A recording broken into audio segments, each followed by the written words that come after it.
right, y'all. So, how's everybody doing?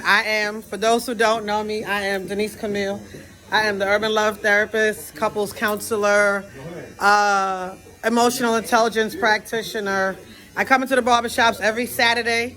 I've been doing it for about like 7 months now, right? We going 7 months? I don't even know. Something like that. We go in different barbershops. I go in different barbershops and I talk about relationship with self, right? I also do Q&A on Friday nights at Gab's house from 10 to 12 midnight. That's when my voice is like, It's been a lot. I enjoy it though. I enjoy doing what I do. So I'm going to go into a little bit of definitions today first. So how do we define fear? And y'all know I only got 20 minutes. How do we define fear?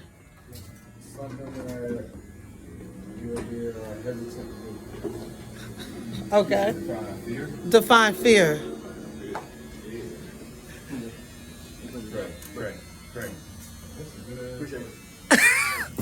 It's not a trick question.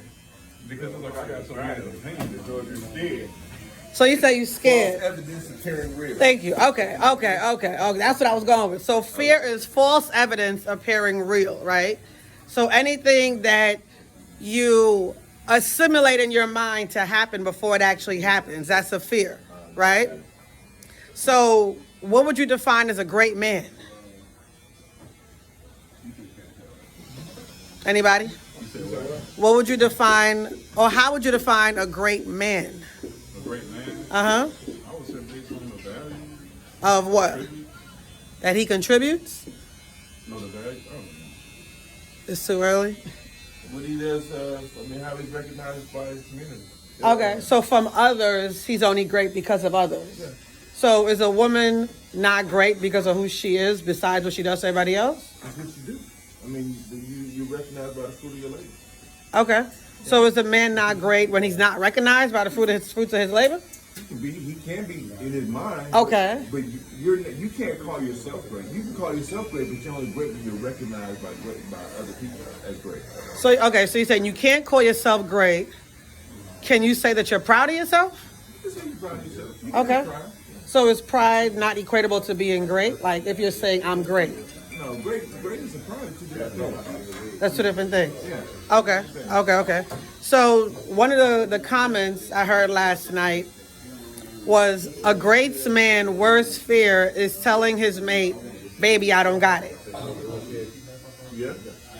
You'll see that's a great fear. No, it's not a great fear. It's because it's almost like we've been tasked with one job. Okay. That's to be, responsible. Okay. So we're judged by our responsibilities. Okay. And so the way we deal with our responsibilities is what makes us great. And the way that we're noted that we're great is when, saying the people around us recognize our greatness. So the way you handle your responsibility. The way you deal with your responsibility, the way you show up in the world. Okay. So would you say that majority of men are great? Can be. Potentially great. So majority of men have potential to be great. And is that not equatable to a majority of women or equatable to be great? I don't know. We got to think there's more women on this planet than men. Now, it's the same with them. If they step into their greatness, then they can be great too. Okay. But they're only noted by the greatness by the way that their community recognizes them. Okay. Coretta Scott King would have been great if Malcolm wasn't recognized. As a Martin wasn't recognized as being great. Okay. She would have just been a good woman that stood by her name. Okay. But because he was great, her greatness was able to be magnified also. Okay. And they were both recognized by the community as being great, not by themselves. So what defines a couple to be a power couple? The way that they operate together, the way that they show up. It's just like the way they show up in the world as a team. Okay. So together, how they cohesively grow. Okay. So would you say that a great man should not have fear? Because one of the topics last night was fear should not be in a man's vocabulary. That's crazy. Well, he was saying it because on the opposite of fear, there's courage. So you got to choose when you have an obstacle in front of you. Either you choose fear or you choose courage. So he was saying it from why choose fear when I have the option for courage. I feel like a man only fear is his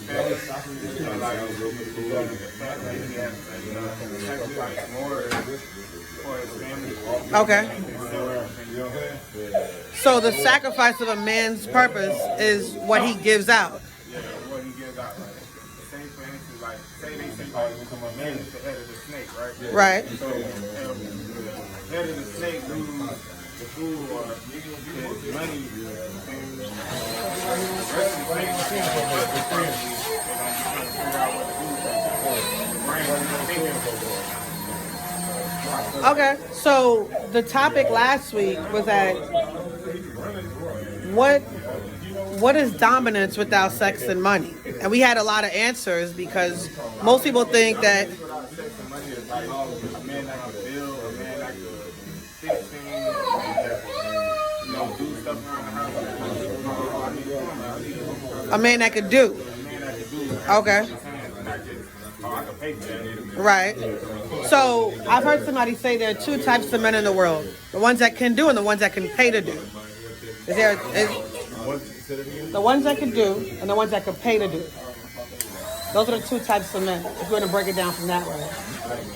Okay. Because you can, a man can do That can pay to do is high value man. That's a man that get their nails done and stuff like that.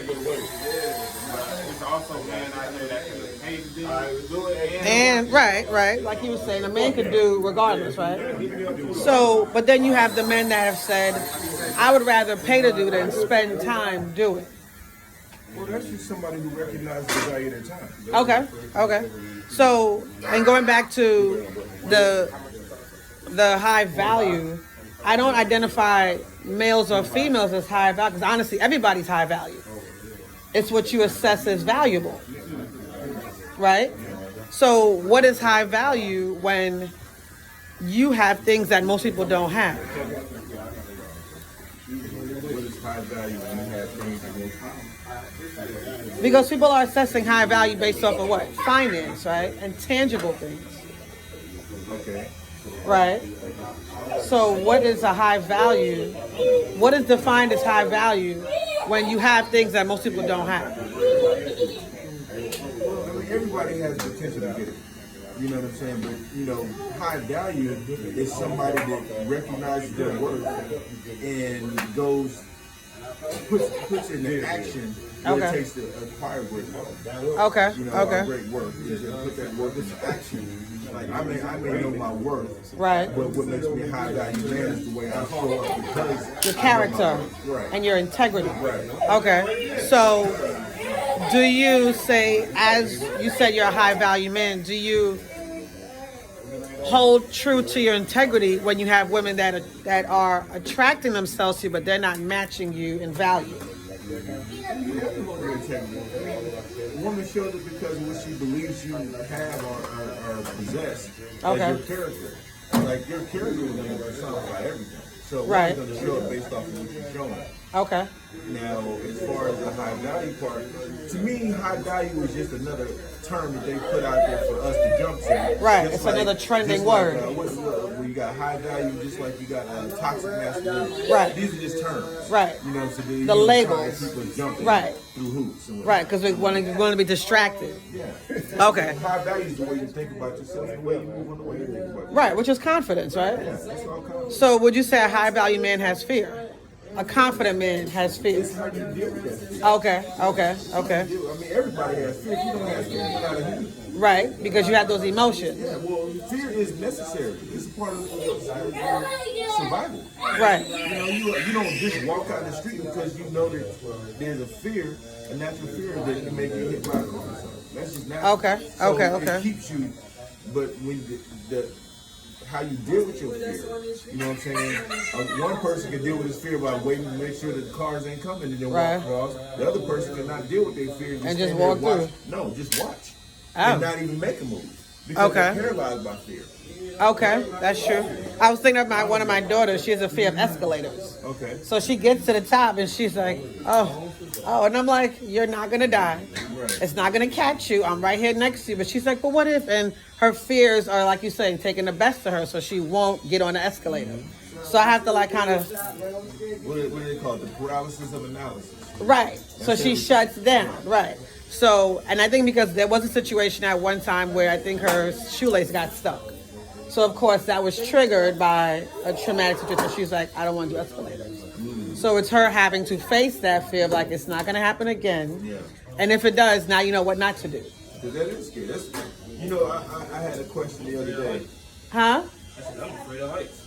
Well, I used to be afraid of heights. On a bridge. And looking over, I had to tell myself, if it's not my time to go, it's not my time to go.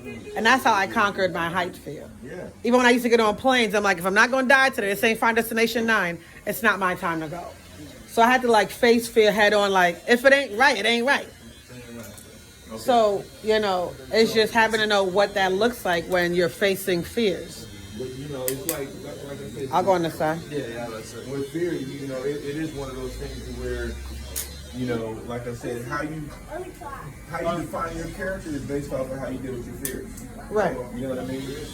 So if your fear beats you constantly, then you're gonna have a weak character. Right. And if you deal with your fears head on, meaning moving through them, I'm ex-military. There's a thing called a confidence course. Okay. And if you have any fear of heights, once you get up there, you know what I'm saying, you're going to be paralyzed. But once you take that first move, whether you know, do it very slowly, taking the breath each time, it may take you longer to do it than somebody who has less fear. Right. You can just get up there, see it, and move past it with no problem. Right. And that's your fear. It's not that a man that's devoid of fear is a man that's not going to live long. Because that fear has helps regulate this three-dimensional world. Okay. So it's part of the construct. But how you deal with it is the difference between if you become successful, you know, or if you know what I'm saying, sit up there and look at everybody else doing what you desire to do. Okay. So, oh, you heard him? Oh, okay. I don't know if he was hearing him with the little baby screaming.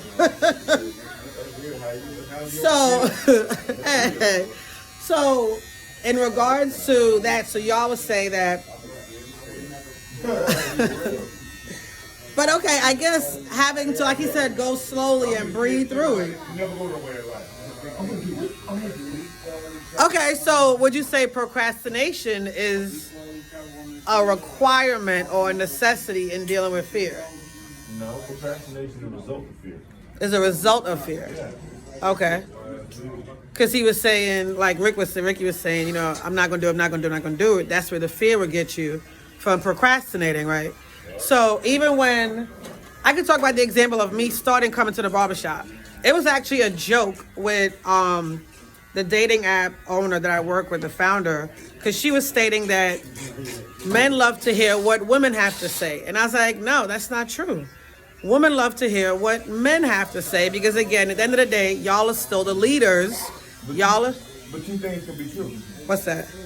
A man can love to hear what a woman has to say, and a woman Right. can love to hear But those two things can be true. But the way society runs it is that women are in control of everything. But let women come together. They'll tell you, we want to hear what the men have to say because they're still our leaders. They're still who we go to. They're still our motivators. They're still our love. Wait, what?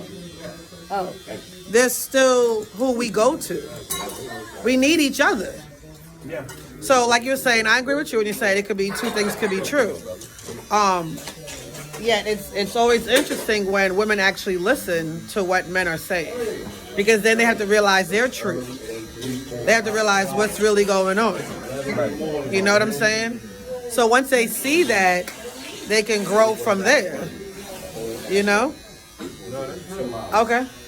So, all right, I got like 6 more minutes. I don't think I talked about one of the topics that I had at the Friday night Q&A. We talked about struggle love. Right. So I would define struggle love as emotional lack, where two people are coming together, both emotionally broken, calling it love. But it's really codependency and crutches. Most people think struggle love is finance, where I've seen couples that have started from literally rock bottom. And because they were emotionally strong, they grew out of that financial lack and went into something greater. So for me, struggle love has always been emotional. Most people look at it as financial. You see, all right, so here's the overall problem with that. Number one, love is really one-sided, and we don't understand that. You know, love is something like women desire and require love. Men require respect. That's it. The way I receive love is how you show me respect. Okay. Because what registers to me is not so much the emotional aspect of it. I can feel love, but I can feel it when you show me respect. When I used to be in Compton, in different parts of places in LA that I had never been before, and I know, my set bangs Eastside Santana block, but at the same time, when I would be down there in different bars doing work, actually as a pest control provider, you know what I mean? I would be going in the sets where I know areas where I know I would not normally be. Right. But so there was a level of fear there. But I was doing it because, you know what I'm saying, I knew what I had to do. And Right. that came off to where people I saw that would be out in those areas would give me respect because I would give them respect. Right. To me, that was love. Because when Right. I walk away, when we have a strong conversation, it's love. Right. And that love is born out of respect. A woman requires the emotional feeling of love because of what the chemical responses she gets from it. You know what I'm saying? We require respect because the chemical response that respect gives us, it empowers our testosterone. Where love empowers estrogen. You see what I'm saying? Okay. And those two are diametrically opposed because male and female are diametrically opposed. So if I get respect, you don't have to tell me you love me all the time. But if I'm getting that respect, I'm gonna tell you I love you because I see the way you respect An me. action. You know what I'm saying? Right. You giving me, I come home and I smell food as soon as I walk through the door. I smell food. Oh, she got some. She got Right. Wait. First of all, I told y'all I was tired. I got something for y'all. Don't worry. I'm listening. I got 2 ears and 1 mouth, right? I got 2 ears and 1 mouth, so I'm digesting what he's saying because it makes sense. He's talking about love and respect. Yet I was going to say, how does respect look for a woman? It's love. Is it? Yes. Because love for a woman is a feeling thing. And that respect that she gets by knowing that she is loved and appreciated. Appreciated is how a woman gets it. You guys stop talking. He needs to do it. Okay. So I would say, to me, respect is the same way you're identifying it for a male. It's the same way for a female because it's still equatable.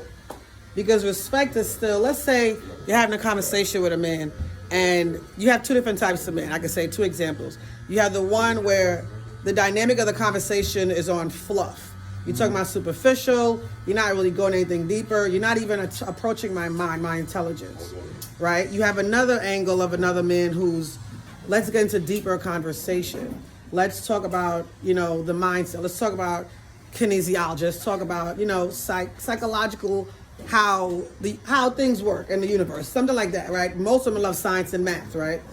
But it's having to identify the respect of the person because to me, I would definitely choose, again, most women are sapiosexual, the ones who can get to their minds. Love that mind, right? They'll love the mind. Right. So if you can respect the mind, to me, that's love.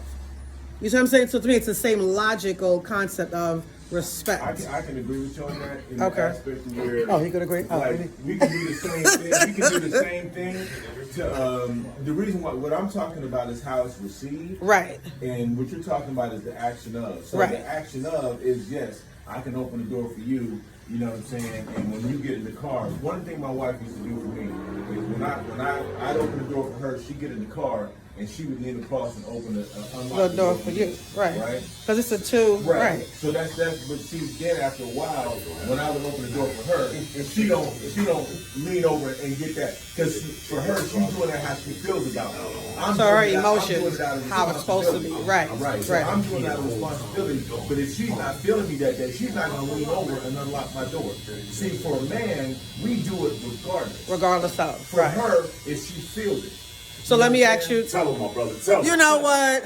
Now you got a mouth. So I'm gonna get some duct tape for you today. So that's all right. Kudos for you. Thank you, brother. Oh, y'all just okay. That's why I'll be back next time. So, You tell you real stuff. You want to know, right? and I'm grateful. That's why I'm taking it all in. So, I appreciate. You know what? Speaking of the book, we're gonna jump straight to the book then, huh? Thank you for segueing the whole conversation. So, what I brought today, since you wanna, bam, I'm a person of my word. See, so okay. Y'all listening, so y'all all taking it. I'm grateful for that too. So when I say all of that, again, I told you I was gonna come out with the book, right? Urban Life for Love, the 5 languages we speak. I brought some copies for y'all to purchase and support. I talk about there's the Gary Chapman book, and I had to segue because he took it there, right? The Gary Chapman book talks about the 5 languages of love, right? Like touch, time, all of that, right?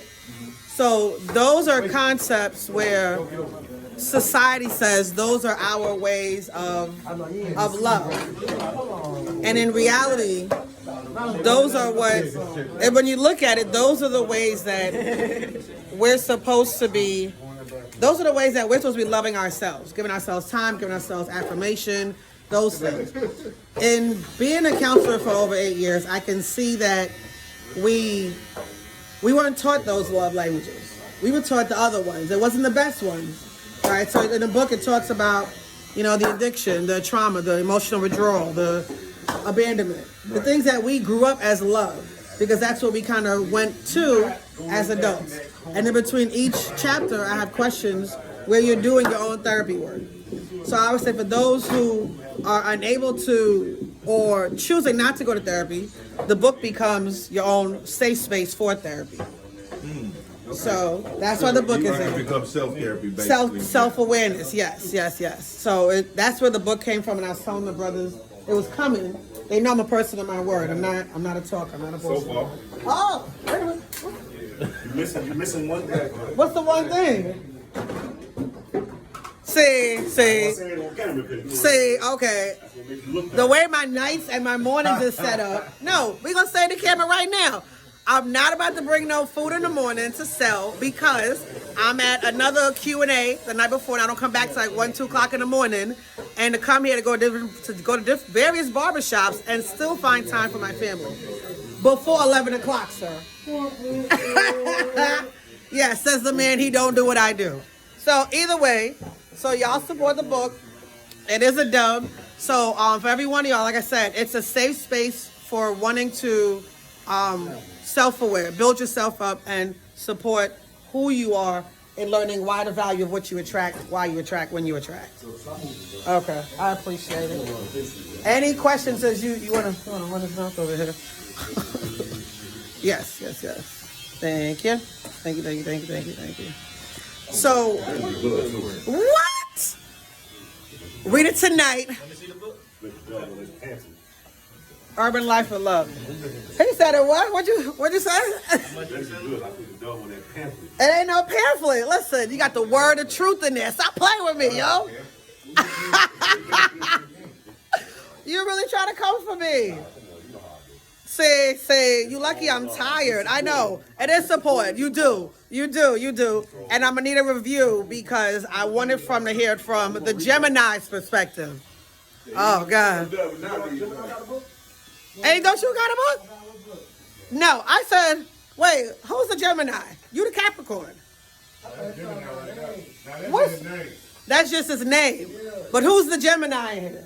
You're right. I know what I'm talking about. What are you talking about? So at the end of the day, I said I'm gonna need a review because you like to run your mouth and you're a Gemini, so I need to know what your. Oh no, that was all love. That was all love. Oh God! Wait, no, see. I'm gonna lay back, rock my head up. Okay. But you got to get a pencil because I don't want. No matter if I get a pen, I don't want you erasing your thoughts. Because remember, every chapter has a set of questions for you to do self-assessment. Right. It's your own Q&A. So yes, yes. I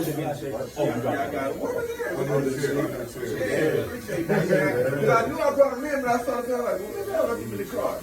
Mind tricking myself out of something. I think I might want to appreciate y'all. Thank you. Yes, yes, yes, yes. Thank you. Always. Ram is really quiet today. I don't know what's going on. We about to head Mardi Gras, man.